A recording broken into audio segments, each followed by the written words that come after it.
The most widely published book in human history reveals that we are created in the image of God. Throughout our human journey, each encounter is an opportunity to see the shared humanity in ourselves and others. Regardless of one's views on religion, each experience and each story weaves us together towards a common path. A path of transformation, a process of growth and understanding, a recognition that, at our core, we share a common destiny. What does the search for truth really mean in our lives? How can we find a sense of unity in a world so diverse and divided? As we reflect on these questions, we start to uncover a fundamental connection that binds us all beyond our differences. Welcome to Created in the Image of God, Building Vibrant Communities, with our host, Wade Franson. Tonight's episode is From Saigon to Promised Land. Good evening, everyone, and welcome to Created in the Image of God. I apologize. We're starting a couple of minutes late today, and I can't blame it on technical difficulties. Can't blame it on our guest. Can't blame it on anything but myself. I was simply inspired by this guest's story. We were talking a little bit about that and got into talking about life's changes. I'm personally going through some changes. We've gone through some pretty dramatic changes in our family life here over the past couple of years, actually, but culminating in dramatic changes in recent weeks and an upcoming trip back to my birthplace, Canada. But this show isn't about me. And my guest story was just causing me to reflect on that and share. And now we're ready to go live with tonight's guest. Again, my apologies for starting late tonight. Our guest is David Truong. I'm still getting that name right. A little bit of an unusual pronunciation spelling because it's a language I'm not familiar with. We'll get into that. Our guest tonight was born in Vietnam and forced to flee as a child after the fall of Saigon. David Truong's life traces a modern exodus from war, displacement, and refugee camps to rebuilding in America and discovering a deeper freedom in Christ and in a new country. After escaping by boat and surviving the uncertainty of camp life, they resettled here. His experience was recounted in his memoir, Escape to America, which has been featured on NPR and other media. Very pleased to have this guest in the studio to tell his story tonight. Let's welcome him. Hi, David. Hi, Wade. Give us the correct, true pronunciation, and maybe even the Americanized version and the Vietnam version of your last name. Well, I hope I get it right. It's Truong. Truong. And is that exactly how it sounds when you're speaking Vietnamese, or? Yes. All right. That's how it is. Okay, I'm making it more complicated than it is. But your story is a deep one and a fascinating one. So let's just jump right into it, as we always do. Tell us a little bit about your origin story, your young years, and how these events shaped you. Yeah, sure. First, I just want to say, you start these podcasts off with saying, how were you created? Kind of like what you did today. And I think I really like that, because in any of these talks, I think the hardest part for me is the part where I talk about myself, like right now. But the way you frame it is, how are you created? It helps me remember that. And you know the Bible verse, right? Fearfully Right. and wonderfully made. Fearfully and wonderfully made. Yeah. Yeah, it's a great way for me to remind myself that I didn't do all of this. God created me and he put things in my life. So I just wanted you to know I appreciate the way you always start off your podcast. Thank you. So about me, like you said, I was born in Vietnam during the tail end of the Vietnam War. And for our guests, if you don't mind, I'd just maybe give a 1-minute quick history lesson about the Vietnam War. And I think, Absolutely. most people now, don't maybe know it as well.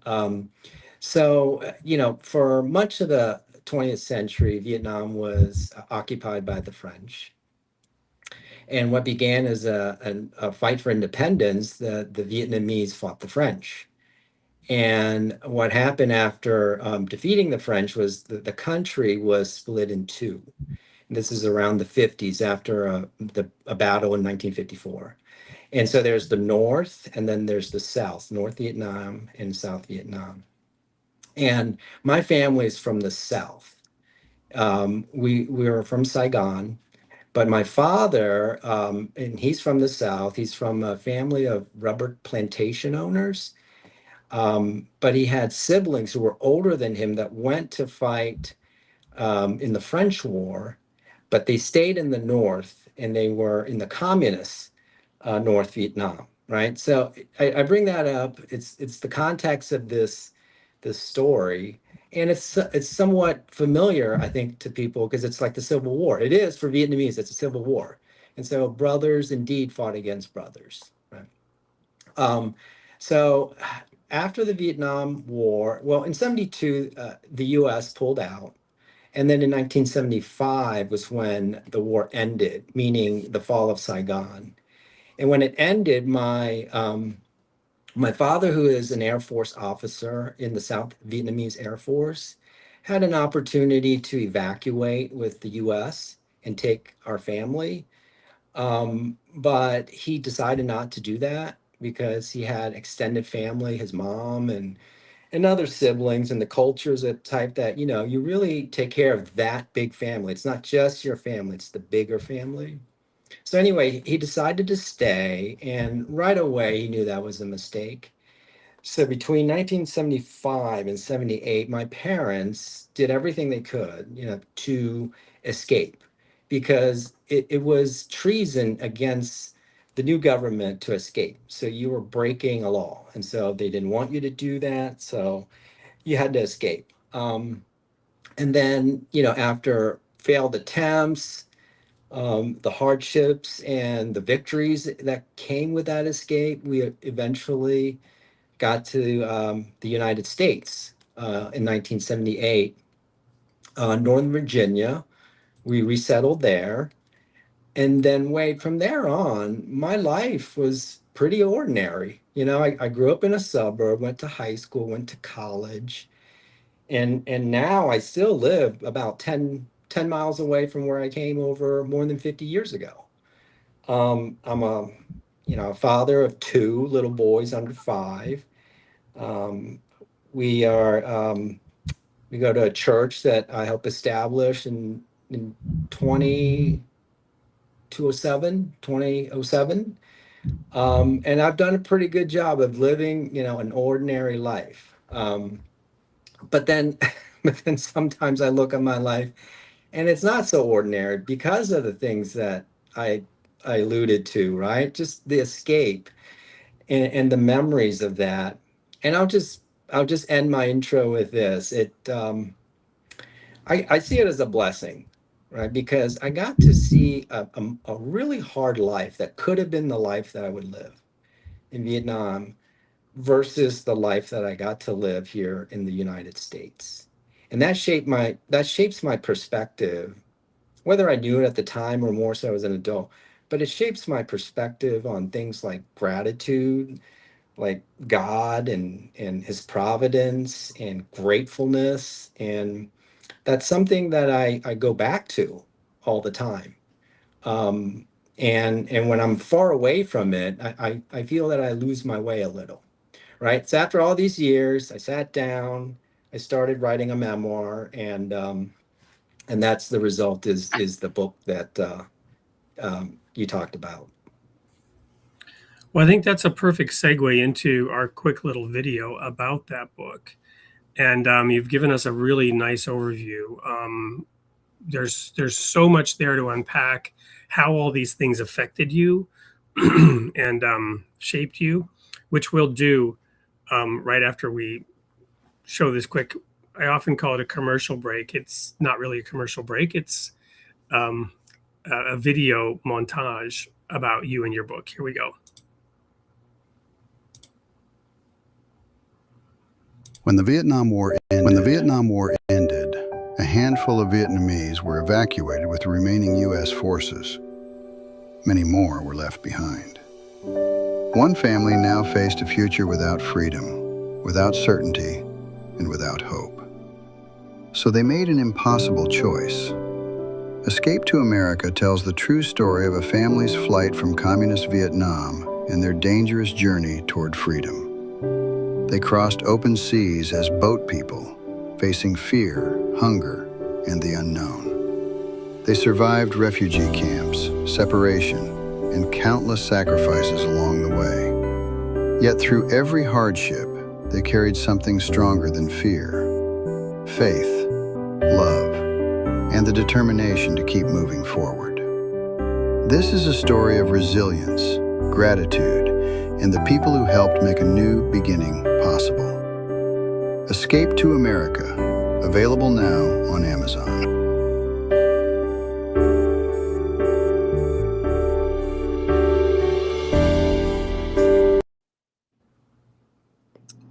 When we read that final tagline, a story not often told, I just want to highlight one of the things we were talking about in the studio right before the show started, that as you've been going around talking about this book, you've also done so at veteran meetings with Vietnam vets, soldiers who had been fighting in that war on this side. And I kind of want to start there and just tell me a little bit about that experience, because you mentioned, this was new after all these years to engage in a dialogue conversation and meet some of these people. Yeah, happy to. So when I wrote this, it's for my family, just our story, and for my little boys to know about his grandparents. But what I found, and it was a great unexpected blessing with this, was connecting with the Vietnam veterans. And it happened this way. I saw a video clip about the Vietnam War for something to do with my son's classwork. And somebody in the comments stated, like, we failed at everything, or something to the effect that we didn't achieve any goals, right? So it dawned on me that the Vietnam War, you can never say it's worth it or it's not worth it for the loss of lives, right? But what I just felt was good came out of it. In what way, right?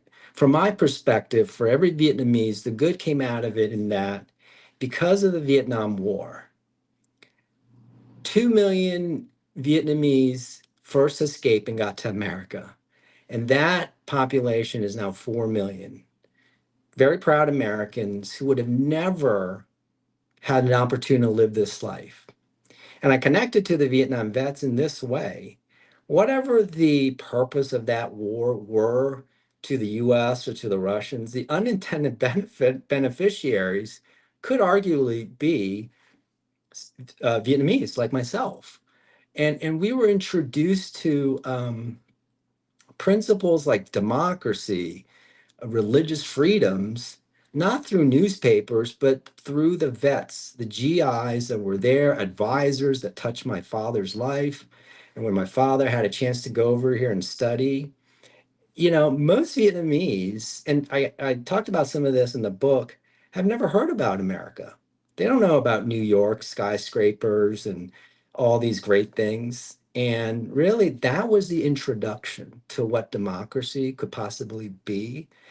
And they were delivered by Vietnam vets. So I was really compelled. I wrote to them and I said, hey, can I come and just talk? And I just share with you is that I don't want, and if they're dying off, I don't want them to leave thinking they fought a war that meant nothing, that they were unsuccessful, that they didn't achieve anything. So that was the message. I just wanted to tell them, that's what they did for us. So that was a great blessing. Hey, wait, I think are you on mute? Sorry, I was on mute. So that's a great vignette. And I'm glad I asked that question, because as we were talking earlier about this, and you mentioned 72, I was reflecting on the fact that I was in a very zealous sect of Christianity that was very involved in prophetic interpretation. And there were radio shows at the time, very popular, number one in America by our denomination, that talked a lot about prophecy. And the thing I remember is that this was a sign that the pride of her power, which is a phrase from the Bible, I will break the pride of her power, talking about America. And so the narrative was, we've won our last war as a nation. And from here on out, it's all downhill, and various prophetic interpretations. I don't even want to go there except to say that today, my view of America is America, and these are historical facts. America was behind the establishment of the League of Nations. Even though America never joined it, it was 100% an American initiative. That entity ultimately failed, partially because America didn't join it.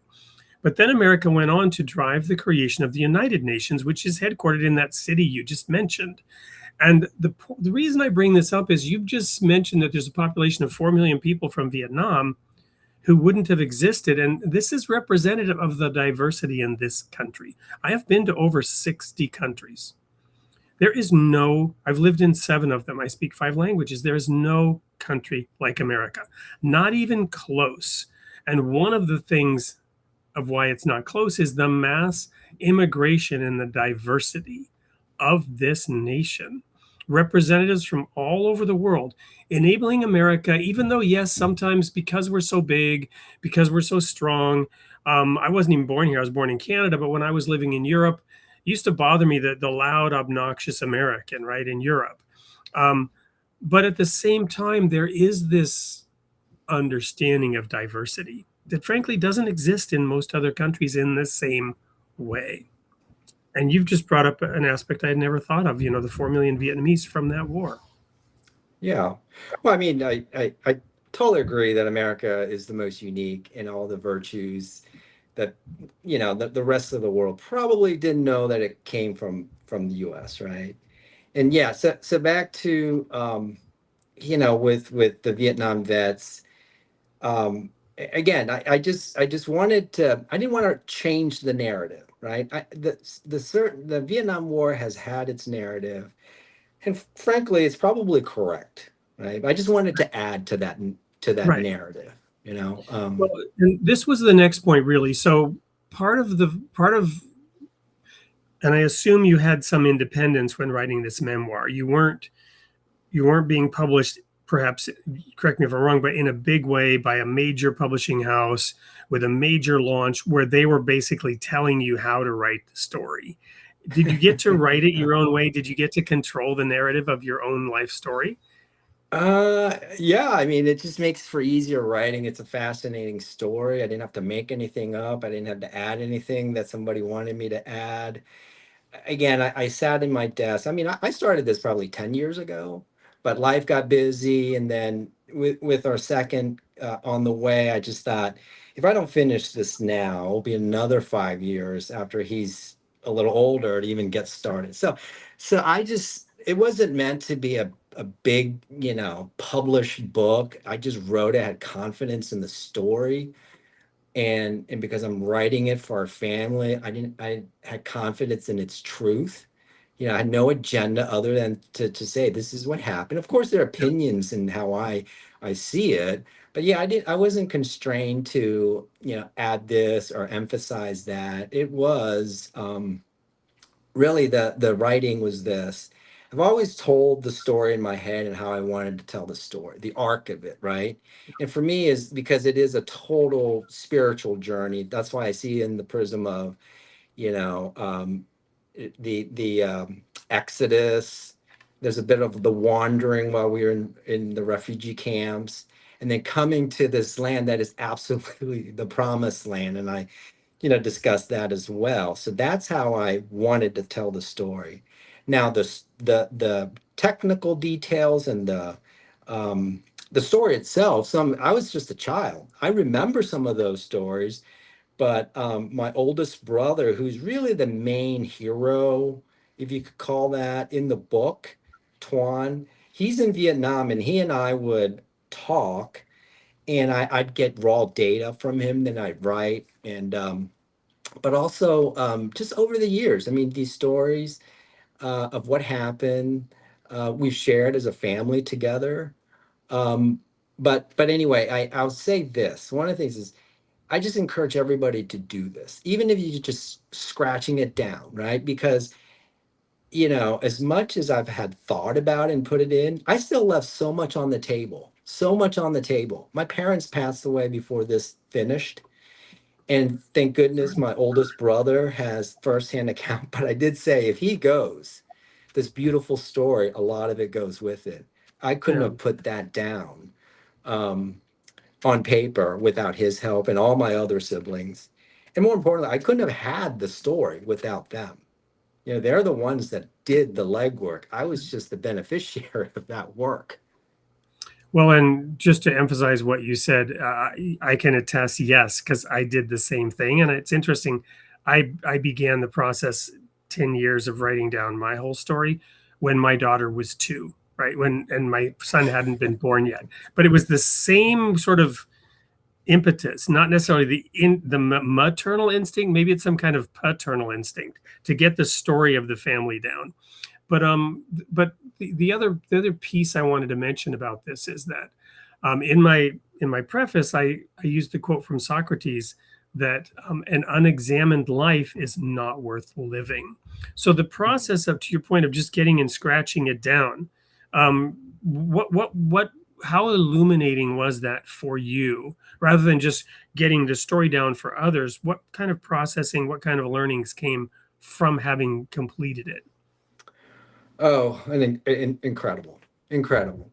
Meaning, I'll just start here is as much as I knew that my parents really did an amazing and remarkable thing, it really got me to understand that, how hard it was. And I concluded that we do hard things, or we're capable of doing hard things if it's motivated by love. That's the only way, right? Because I look at the picture of my parents. If you read the story and of what they went through, she was in prison and the hardships that they went through. I look at them and they were just these young, beautiful kids. They weren't used to doing this. It's like you and I, the next day, life's different. We have to do this hard thing. And I was like, wow, they did that. And so that's on them. But to think about, what they had to put their children through, meaning they had to, part of the plan was we had to pretend to go down to a fishing village, become a fishing family, and then escape when no one's looking, right? So, but they had to send their 2 oldest boys to go do that. And not at any time in those 3 years was the family ever at home alone for a dinner, you know um the little video montage, it's nice, I liked it, but we never had like a sit down dinner like that they had. We're just all scattered. It's like the years of living dangerously, and we never knew we'd see each other again. Every time we left somewhere, I mean, we weren't sure if I wasn't sure if I ever see my brother again or my mom again.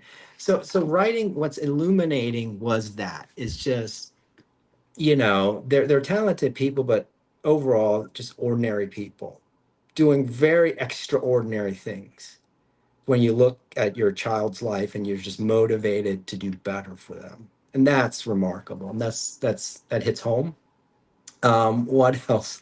Just sometimes like just not really understanding, like what was in my dad's head.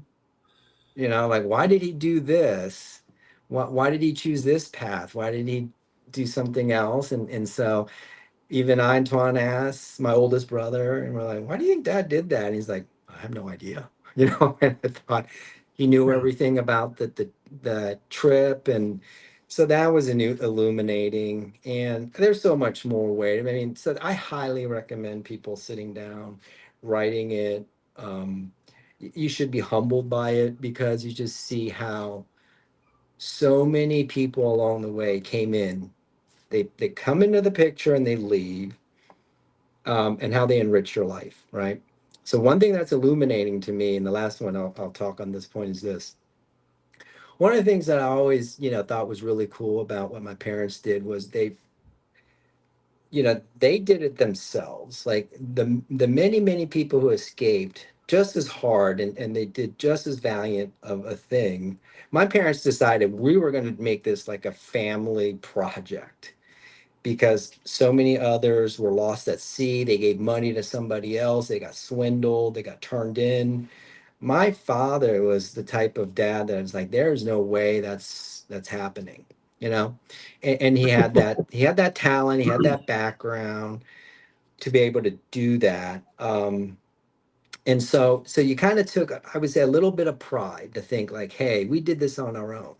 But as I'm writing it, Wade, I see there was a mechanic that came in that helped fix the boat. And it's a really neat story about that mechanic. And then there was, a resort manager that when we were stranded on an island took care of us. Well, There was an immigration official in Singapore, or was it Malaysia, that took us out for a dinner. There was a smuggling family that came in to our operations that helped out somebody we probably would have never crossed paths with had we not done something like this. And each one of them, oh, and one last thing, and the Prince of Johor. Like hmm, there was a prince in Malaysia that came along and helped reunite our family when we were in two different places. And that's illuminating. I said, no, we didn't do this ourselves at all. We did this with a lot of help. amazing. And of course, the most illuminating for me, and the trip for me, is just looking back and how God's hand was in all of this. When we couldn't do this right, when we kept failing, my father went to his father's grave, and or Vietnam's a lot of ancestor worship, right? So he asked for permission. Hey, we want to leave, help us. And my mom, she's uh, was raised somewhat Catholic, and so she started taking my brother Stephen and I to church.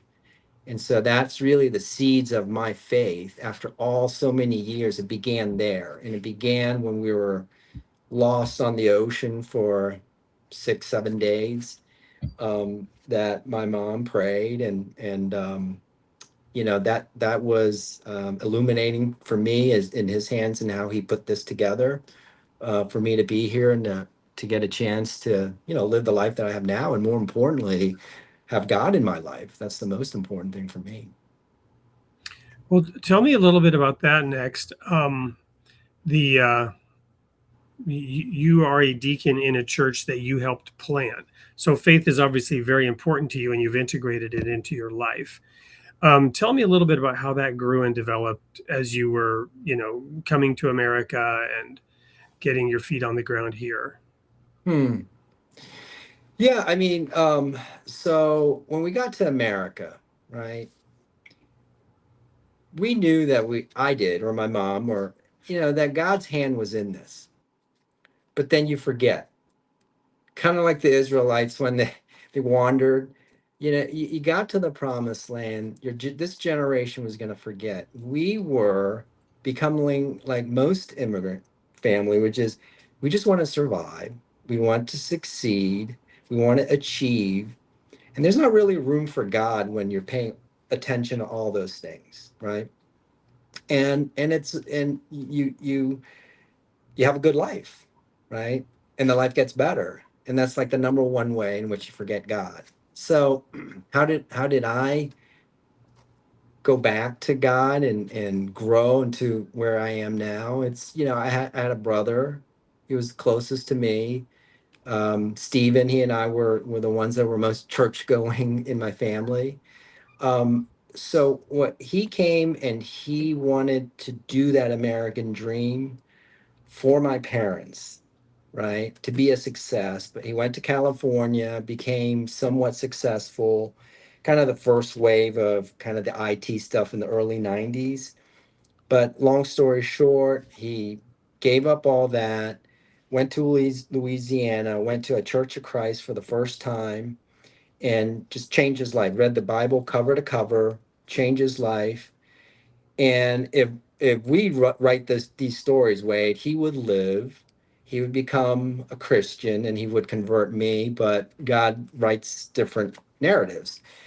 Steve passed away. About a year after he became a Christian, he had liver cancer, completely, you know, um, like unexpected. He didn't drink liquor, he didn't, smoke or anything like that. Anyway, but when he was given 3 months to live, I went there, picked him up, came home. I was just graduated law school, and those last 3 years, I'm sorry, 3 months, was him witnessing to me Christ. And he didn't tell me I was living a good life or a right life with God. He wasn't telling me that I was going to go to hell. But he showed me a faith in a God that didn't heal his disease. He showed me a faith in God who let his body writhe in pain day and night, right? And I had to, for me was, and he took me to church. And so it had to be something that became my own faith, right? But so in his passing that's the pivot. That's what changed everything, for me. But still, that doesn't mean you go on a glide path. There's still many, many bumpy roads. And Well, and certainly, his own life was a testimony to that. To your point, it's not the story as we would tell it, and the story could be then told differently about how everybody lost faith in God and blamed God, and obviously Christianity didn't help him, survive the cancer. yeah, But Christianity, or his belief, whatever we want to call it, um, helped in other ways for yeah, him and for his soul and for his eternal life. And yeah. And I refer to as that's the last gift my brother gave to me on this earth was my faith, and well, I want to go back to another point and broaden this out. And the other point is story and narrative, right? When you started writing your story, you wanted to tell the true story, keep the facts right, and tell it the way you perceived it, the way you right, realized it, the way you understood it. When we use the word narrative today, I could go look up the dictionary definition and probably should, but the way it's used is often meant to indicate some kind of spin, a story that has been crafted with an agenda, right? hmm, So your story could have been crafted around the current hot topic of immigration. You yeah, follow me? yeah, Your story could be co-opted by this ideology or by that ideology around the topic of immigration. But the true story is richer, more complex, more nuanced than yeah, any of those narratives we could spin around it. And so was your brother's story. yeah. No, that's a great point. And it's happened in that way, meaning, after I wrote this, I feel like both sides of that immigration discussion is pulling at it. And I said, that's fine. I mean, and it's easy for me is I just told the facts, right? And this is what happened. And you can take it from, and that's a good way to, for me to think about this story. And I'll just try and answer or comment one last thing, which is the book and the story about how we got to America didn't talk about what I just talked about with Stephen. It didn't talk at all about me and my faith. In fact, I came on the show because I wanted to at least explore that part because when I go to NPR or the library, it's not really and I just wanted to be You're not respectful. witnessing for Christ on NPR. What? Yeah, yeah, and I'm always respectful. But so when I wrote the book, first thing was I actually made a deal with myself that I wasn't going to talk about me. It was not going to be about me. I had to include a couple of things, but it was going to be about my family. It was going to be about Yeah. my brothers, the heroes, right? And it wasn't going to be quote unquote a religious book or a Christian book. But even though I talk about it freely, the facts, Christians read it and they understand it from a Christian perspective. And it did this in this way. It's like the story is not mine. The story belongs to my family. And each one of them should have the ability to write their own narrative, right? As to what it means to them. I can't put what it means to me on my family in that.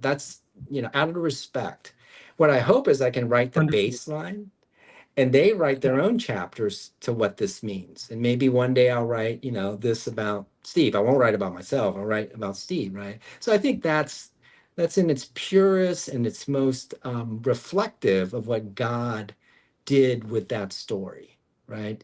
I just lay out what happened and people can take from it the virtues or whatever it is, right? So I hope that kind of answer your question or hits Oh, that mark. totally. I mean, and I'm actually very inspired by it. I'm inspired by, there's this joke about the Buddhist retreat, right, where people are going to meditate and become detached and reach nirvana.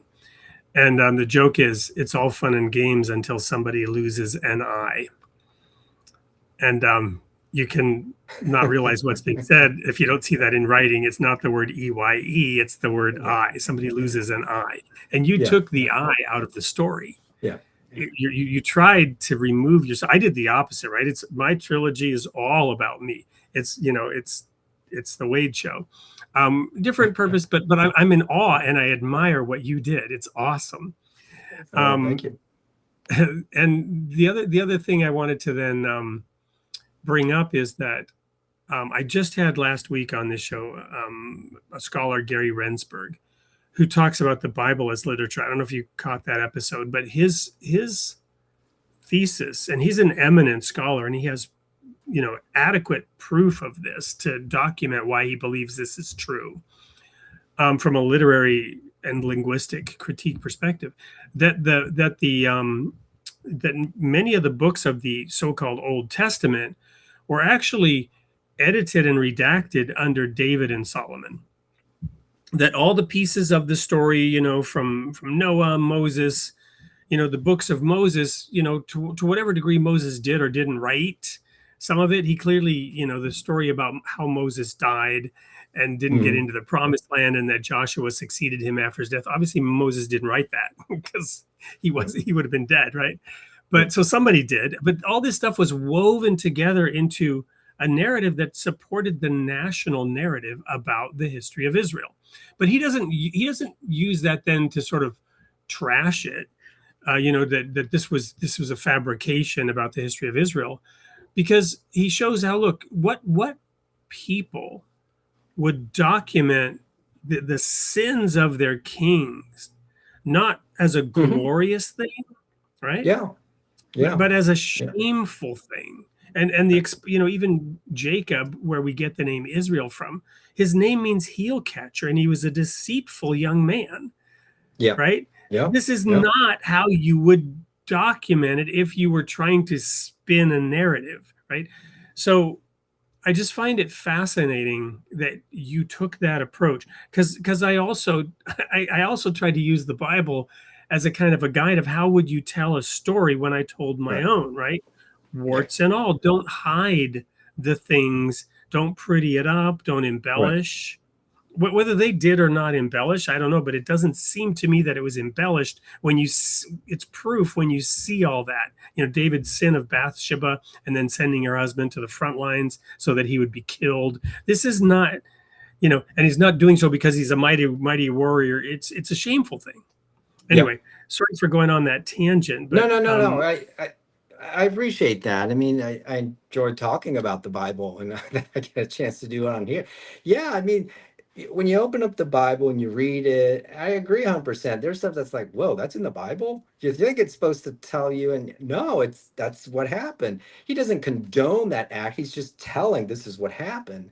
And then also, there would be like these little details or facts. I'm like, why was that included? And actually that adds more authenticity to it because it happened, So I can't think of an example right now, but it's just, I'll give you an example. There is literally this story about Abraham buying land when he came to the land, and it talks about the trees and this and that. Well, if you research, This was a legally authorized real estate transaction. Those Right. were the components, and they have this from other evidence from the era. If you had a real estate and you're a lawyer, you're an attorney, so you know there are certain things that have to be in the deed and the covenant, whatever. Those Yeah. things are in there in the text. They seem like throwaway details, like who cares about the Right. trees and the Right. stone? No, this is Right. what makes Right. it legitimate. Yes. Yes. Yep. So, just so much richness in what you've done with this story, with your life.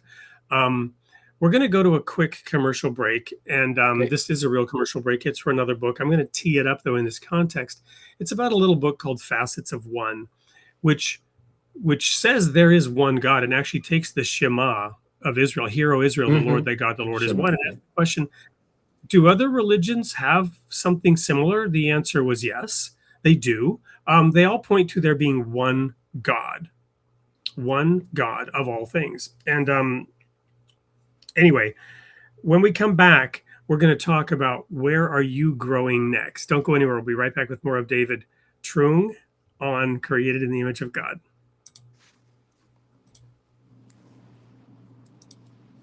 In a world where religions often talk past each other, what if we just sat down and listened?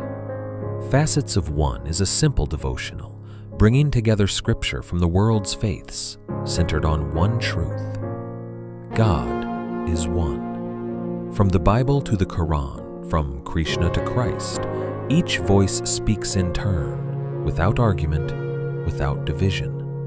You don't have to agree on everything. Just be willing to pray, to listen, and to come together.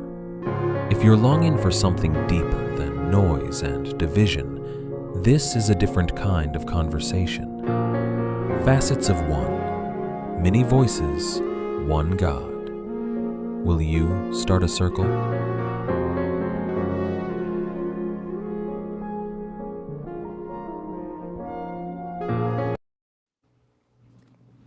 Welcome back to the Created in the Image of God. We're talking to David Truong, who survived a boat journey from Vietnam to America with his family, rebuilt his life here, wrote a story honoring that family, telling it in such a way that it wasn't about him. The whole family was honored.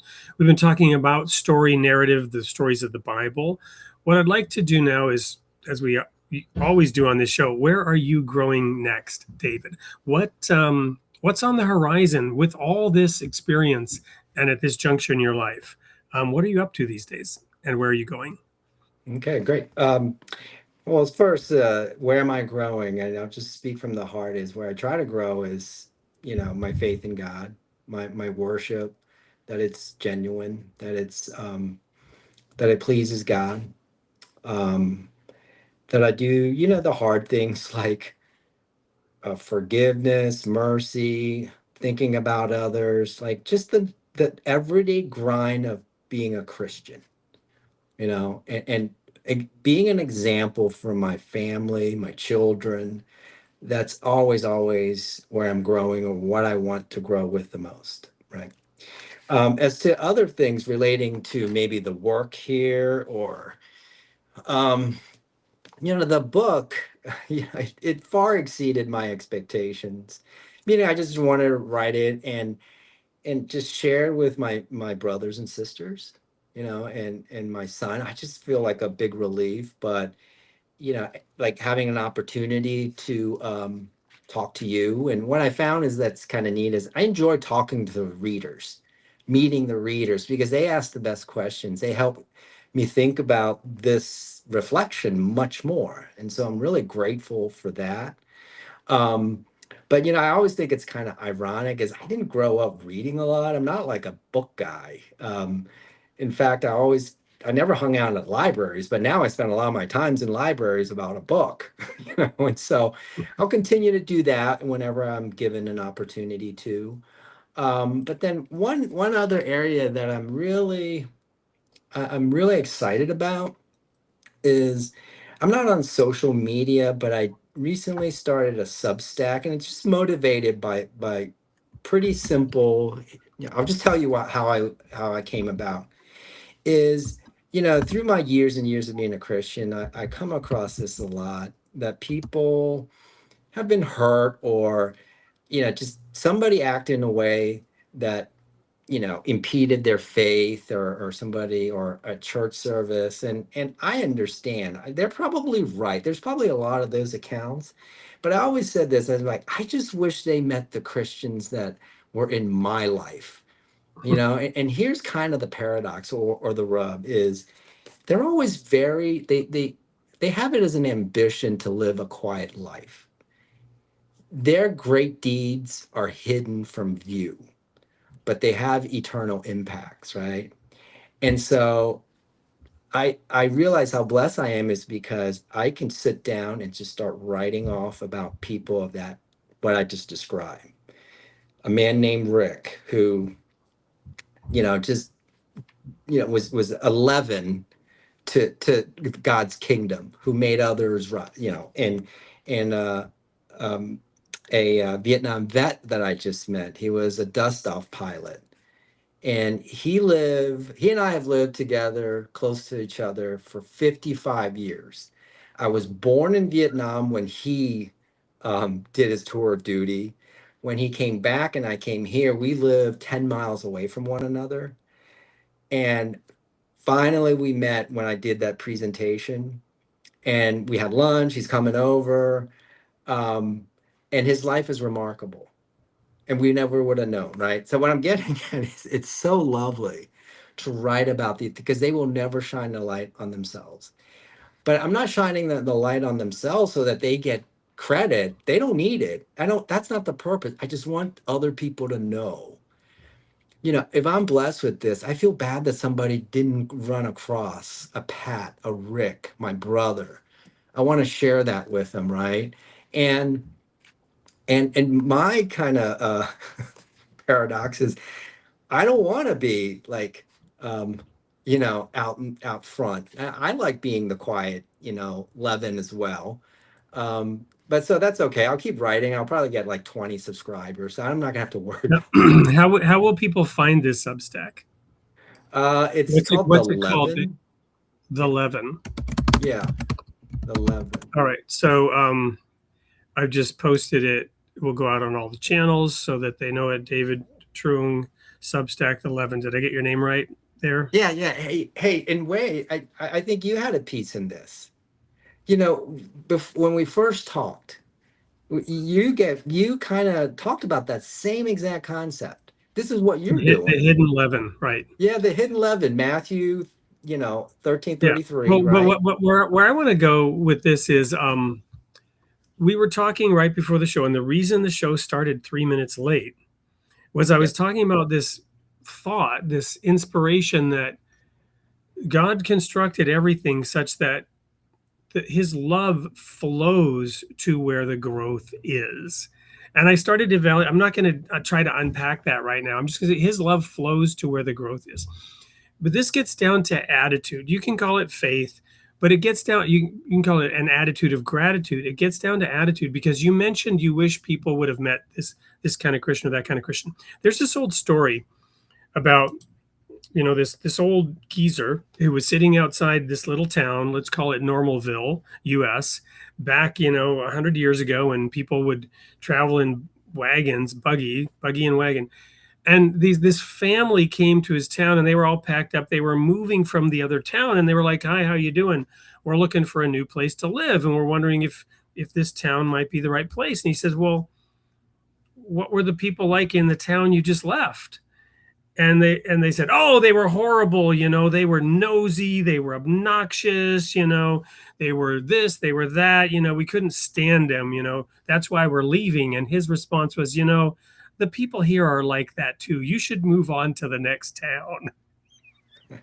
Right? And the point being, your attitude, and it's this simple thing: glass half full, glass half empty. Or there was years ago the movie The Secret, where they try to make it about money and success. It's not that, but God's love flows where the growth is. Where, Jesus said, "My Father works and I work," and work is a kind of worship when it's done in service to others. And Yeah, that hidden leaven, celebrating the good in other people, celebrating the God in other people. Sorry Yeah. for that Yeah. tangent, but I was No, inspired it's by, good. the way that you're approaching all this. Yeah. Well, thank you. So I've shown where they can go read that. Hopefully it will grow. I'm looking forward, to actually following up and looking at this book more closely. I've not read it. Uh-huh. Full true confession here. Um, but um but I'm even more intrigued after you talked about it. So Yeah. is there anything else you wanted to add, or should we look at a couple of audience comments here? Sure. Let's look at the audience comments. Yeah, usually this time we take questions or anything like that, whatever works. I mean, Yeah. I can talk more about God anytime, or whatever's good for your show.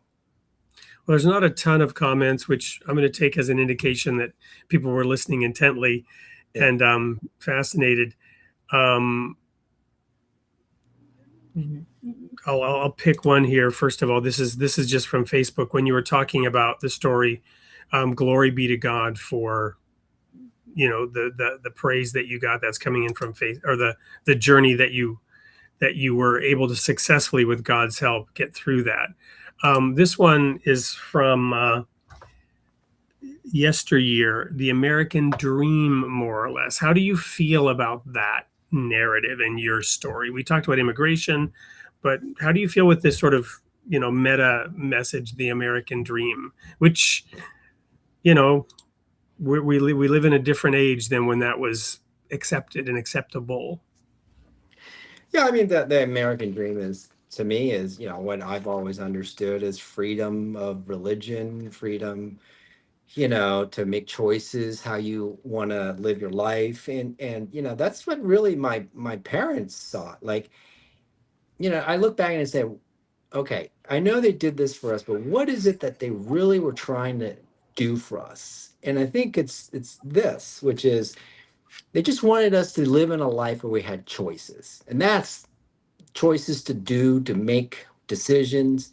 That is America more than anywhere else, right? That it's almost the definition of America.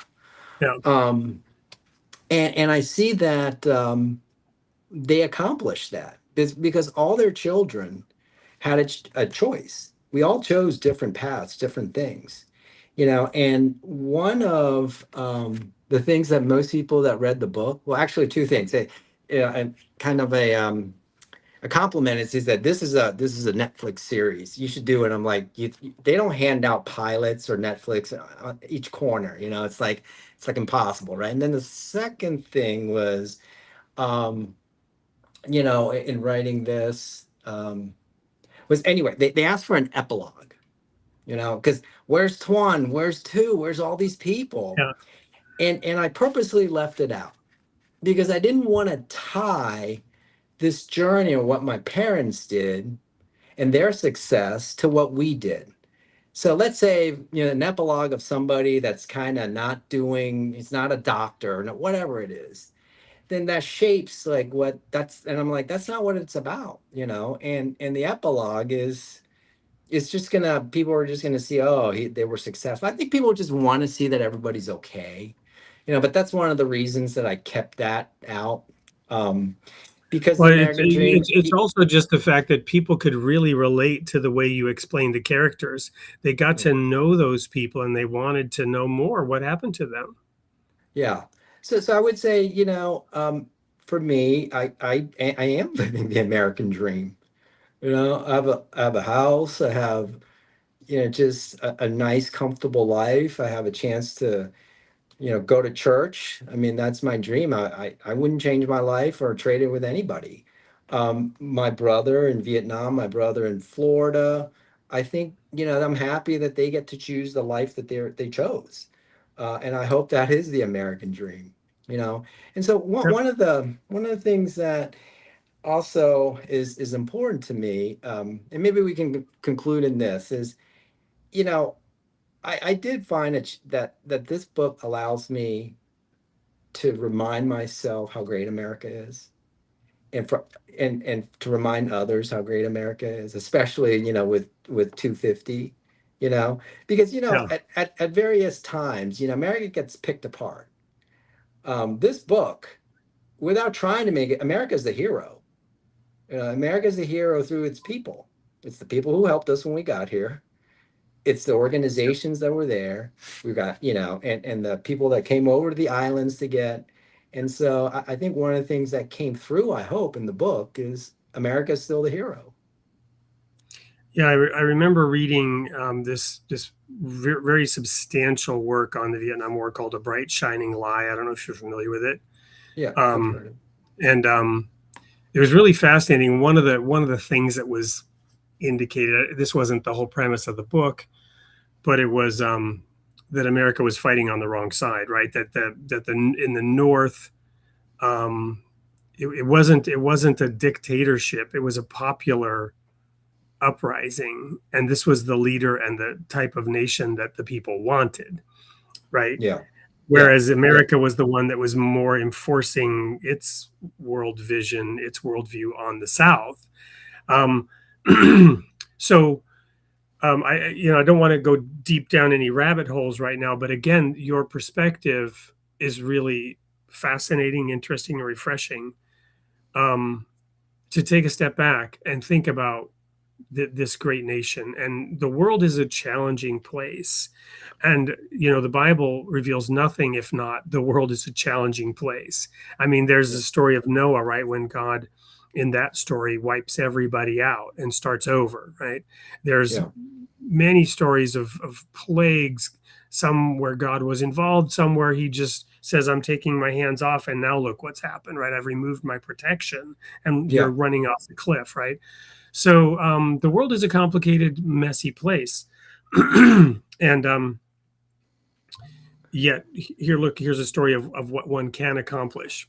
Yeah, and just on that, Wade, I mean, you shared earlier how you have been to so many other places, right?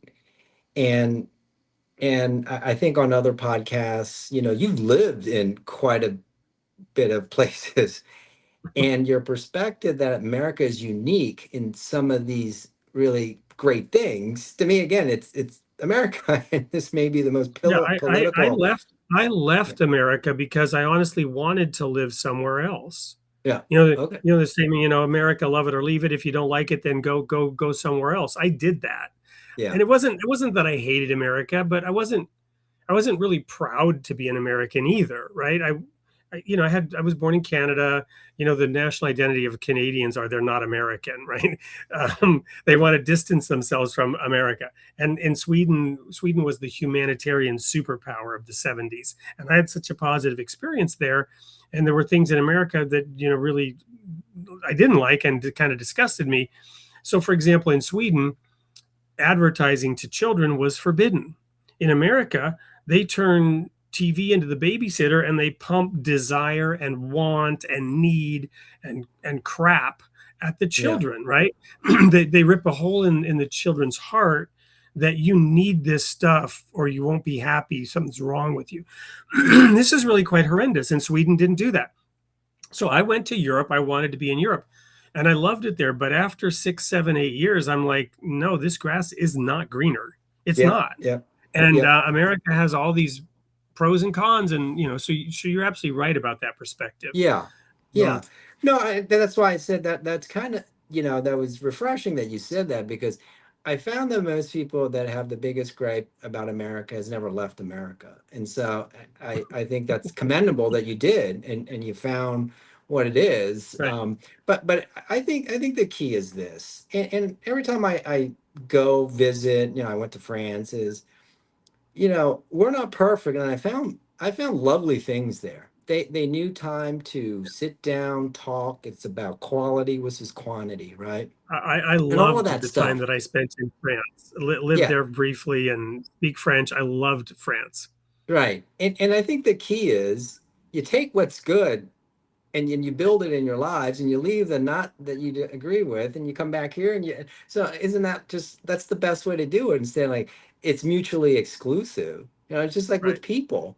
You know, my father was a really great at certain things and wasn't great at certain thing, and the key to life is learn from the great, somehow leave the bad, right? So whether it's countries, but overall, America was founded, I think, I would say, on Christian principles, right? You look at the all the writings and the founding fathers, and there's something there that it's the greatest country in the world, and the fact that it was founded by Christians says something. Yeah. Well, and we're going to just do at least one more. I've been kind of wanting to share this with you, just so we get this person's question, because maybe others have it. Out of curiosity, do you ever visit Vietnam anymore? There are areas that are just beautiful. So I have not been back, right? So I'm still from the old school. They're the enemy, and I'm kind of naive on that. My brother lives there half of the year, the one that actually worked so hard to get out of Vietnam. So I think it's just, I just view the U.S. and it's home. Like I don't have that connection to Vietnam, and maybe that's something I need to work on, and I will. It is where I came from, but I don't think of Vietnam with some pull, and maybe that needs to change. And so it's a tourist place, right? And I'm like, well, there's a lot of other tourist places I want to go before I go to Vietnam, right? Yeah. So I think so it's not anything that I'm opposed to going there. I just haven't had the desire to go there, because I'm home here. I miss here. I vacation here. But and really an easy explanation is also I'm not like a great traveler. I stress out, and it's out of my control. So that's probably the easiest answer. Well, and, Um, who yeah, who could blame you for those early years? You maybe yeah, have some, going to visit with the veterans who, there's the whole post-traumatic stress disorder. There may yeah. be that in the mix there too somewhere. Yeah, I mean, I almost made it there where my siblings and I retrace our steps, right? Back to the island, and the last leg was to Vietnam. And I got cold feet and I flew back to the US. And my excuse was, look, the Israelites never went back to Egypt, so I better go back to Egypt. Well, there you go. Okay, that's interesting. Thank you so much. No offense intended to either Egypt, modern Right, day, right. or Vietnam today, but Yeah, thank you. Fascinating. Um, there were a number. Once I said we're going to go to comments, suddenly the comments and questions started coming in. But I'll just conclude with this and then give you final words here, because we are out of time, unfortunately. Thank you for being an inspiring example of the American dream and how God uses struggles to strengthen us. One more comment. I'm going to go back and just throw this out there too. In honor of your brother, there was a comment here. Um, and I think this is meant universally too. Christian brothers like that are very rare. Both your brother and, generally speaking, we all have warts. We're all hypocrites. We're all sinners, right? We're all sinners, and yeah, none of us measure up to the standard. Um, Pick up your cross and follow me. None of us are really doing that to the nth degree. But again, the glass half full. And Jesus said in Matthew 7, verse 1, do not judge. Whatever standard of judgment you use, that's what's going to be used against you. I often reflect on how people can be very judgmental of those who claim to try to follow a holy path, right? The minute you declare that I want to walk the straight and narrow, you set yourself up. You're not necessarily yeah, throwing stones at anybody, but many yeah, people feel that stones are being thrown, right? yeah, Because Jesus said the darkness hates the light, yeah, and you yeah, turn the light on, the darkness flees, and the darkness wants to come back. And so the point is, it's easy to critique somebody who's trying. Everybody yeah, can be a Monday morning quarterback. Jesus says, don't do that, because however you judge others, that's how you will be judged. yeah. Yeah, and we're supposed to be encouragers, right? So you just encourage people, even those you don't agree with. And most, if you a lot of times we sometimes draw the line, oh, but it's righteous judgment. admonish, but how many times does that really come up versus you have, There's a narrative. yeah, There's a narrative what, for you. right. Yeah. Whereas you just have every day of your life, many opportunities to encourage somebody. And so I'd rather spend time and effort on that than maybe going around telling people they're going to hell. Well, thank you, David. This has been very inspiring. Final words as we close out tonight's show. Oh no, thank you, Wade. I mean, I really support what you're trying to do here, and I appreciate the platform to talk about this story in the context of what it means the most to me, which is my faith in God, Christianity. So, I just think that these are a blessing, and I have you to thank for that, and enjoyed spending the time with you for this last hour plus. Well, there just one last time, Substack 11, but I'm also going to put up here the title of your book here at the end, Escape to America, right? That's right. And then I have only two things to do left tonight, real quick. First of all, the tagline, which is, you are created in the image of God, and God loves his creation. And then the sneak peek for what's coming up next week. David, I hope that you and I can connect offline, talk about other things we might do with what you're doing with the Substack. I will be sharing on my Substack what I've learned from you tonight, and then I can link to yours and promote that. So we'll connect on that afterwards. If you want to just stick around after the sneak peek. For everybody else, here's what's coming up next week, and we will see you there. Thank you, everyone. Next week on Created in the Image of God.